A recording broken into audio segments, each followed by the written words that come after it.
ভারতের বিরুদ্ধে সোচ্চার মির্জা ফখরুল, নেতাকর্মীদের দিয়েছেন বার্তা।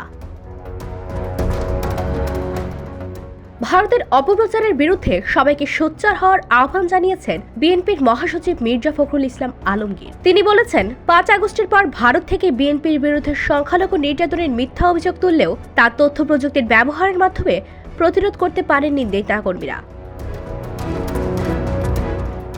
মঙ্গলবার গিলফোর্ড হারবার হোটেলে যুক্তরাজ্য শাখা বিএনপির সঙ্গে এক মতবিনিময় সভায় তিনি কথা বলেন।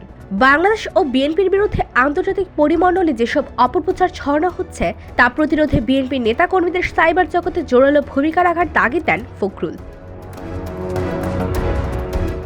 তিনি বলেন, এখন শুধু স্লোগান দেওয়ার রাজনীতি নয়, এখন তথ্য প্রযুক্তির মাধ্যমে মিথ্যা ও অপতথ্যের বিরুদ্ধে সাইবার জগতে যুদ্ধ করতে হবে।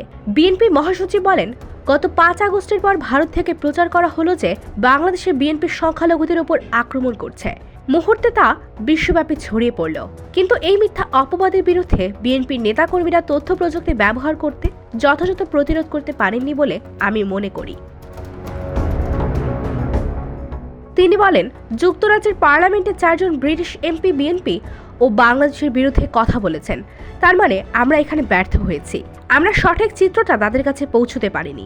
এই জায়গাটায় সবাইকে সজাগ ও সতর্ক থাকতে হবে বলে মনে করেন তিনি। IVTV, USA, new York.